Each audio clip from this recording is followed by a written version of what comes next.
It happened around 7:30 this morning. We thought it was like an earthquake because we felt the whole building shake even though it was across the street.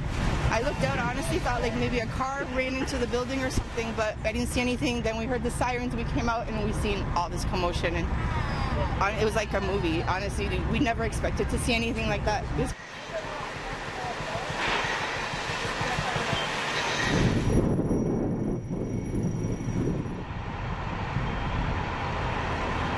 Good evening. At least 3 people, including one little boy, sent to hospital after being rescued from an explosion here on Huron, Ontario, near Dundas and Mississauga. You can see behind me, crews are still very much here at the scene. Almost 11 hours after the initial blast, you can see smoke still billowing in the air. The fire marshal's office has been called in following that forceful blast that also saw the evacuation of dozens here in the area. Bang, and my mom was sleeping on the drawing room, and she was crying, and she was making noises because she was scared. A loud explosion this morning at this strip of buildings on Huron, Ontario, near Dundas. The force of the blast so strong it shattered windows and storefronts and saw billowing smoke that continued throughout the day. Neighbors said they witnessed a dramatic rescue. We saw like there was a small baby. 3 people made their way to the roof where the blast occurred, just waiting for help to arrive. They were brought down by ladders.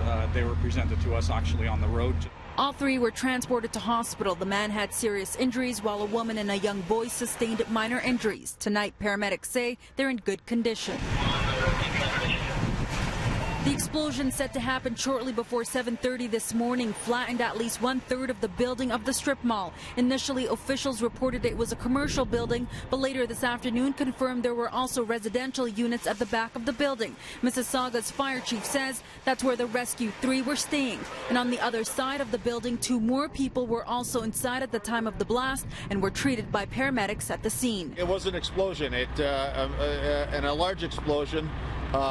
That traveled, that what we can tell right now is traveled to the east of the explosion building and has damaged the weakest points of other buildings. The cause of the explosion is still unknown. The fire marshal's office has also been called in, but investigators weren't able to enter the premises. Fire crews were still fighting the blaze more than 6 hours after the explosion was reported. The reason why we're still fighting the fire is mostly due to the aspect of the collapse, and we've got debris underneath the roof structure, and also the contending with the natural gas line that's burning. The safest way to deal with that until we can get it shut down is to allow it to continue to burn. According to area residents and Google Maps, there are a variety of businesses at the strip mall, including several restaurants, a tattoo shop, and stores that offer a wide variety of services. As a safety precaution, businesses in the area were evacuated and so were homes. Residents were transported to a nearby community center.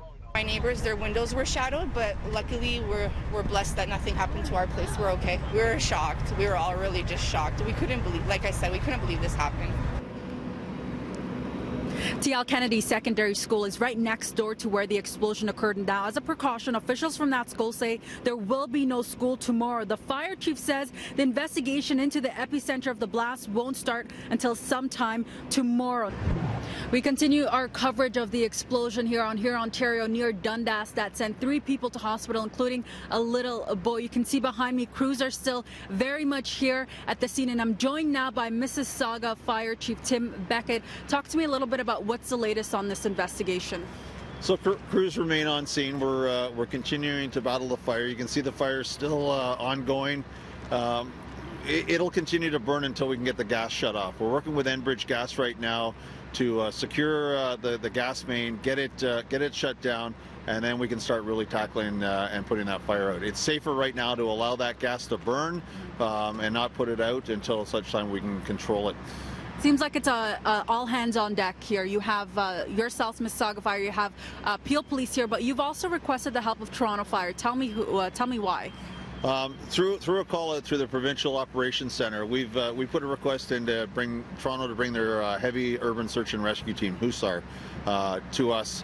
The HUSAR team really is a specialized team that deals with collapse buildings, things like that. They bring in expertise. So they brought a recon team in to come and assess the scene with our group to make sure that more from a due diligence. It's not that we anticipate there's people in there, but we just want to make sure that we've taken all the precautionary steps as possible.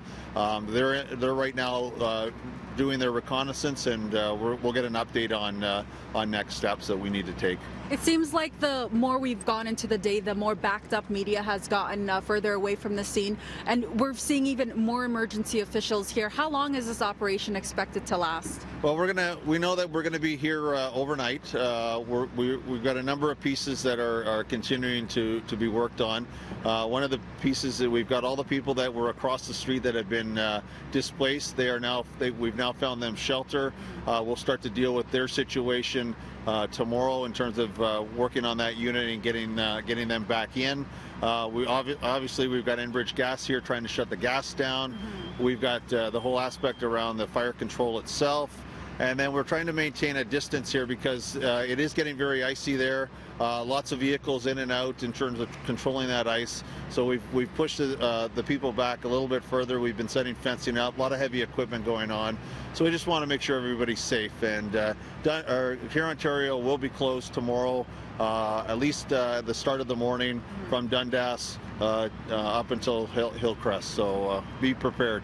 The fact that these people across the street from where the explosion occurred, those people were evacuated from their homes. How strong was this explosion?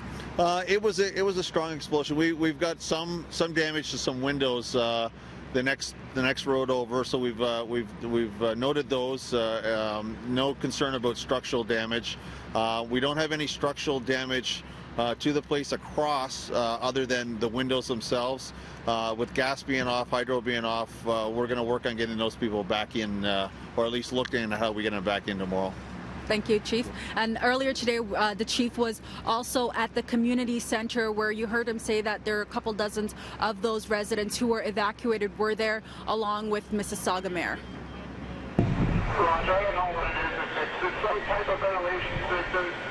Part of it is teetering over the collapse. 7:20 is something like that. I heard a blast, big bang blast here. So I just woke up, I saw across the street window. So I saw the building just went down. The thing was on the floor, on the street and everything.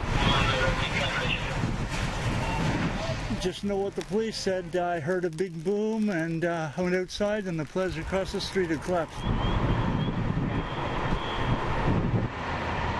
We're making them as comfortable as possible given the circumstances. It's quite treacherous outside, freezing rain now, so they probably won't be returning to their homes, even those that aren't highly damaged. Certainly the windows have blown out of most of their residences.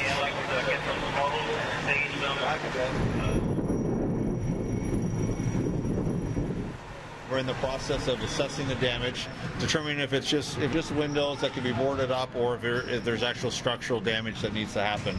And it's until we have that assessment done that we'll determine what the next steps are for the individuals that are here. And right next door to where that explosion happened is TL Kennedy Secondary School.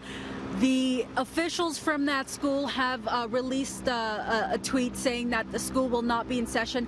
As a precaution, they're not allowing anybody into that building. And you heard the fire chief talking about the evacuation, saying they probably will not be back home today, but the region of Peel, along with the Red Cross, are assisting the residents in finding accommodation for the night. Now, as you also mentioned, the fire chief is saying that they have requested assistance from Toronto Fire. That recon team has arrived at the scene and they will now be speaking with the fire chief to learn more about how they will be assisting in this operation. Meanwhile, as a reminder for residents who are living in Mississauga, there will be this road closure still in effect into the night as the crews remain. The road closure will include Huron, Ontario between Dundas and Hillcrest.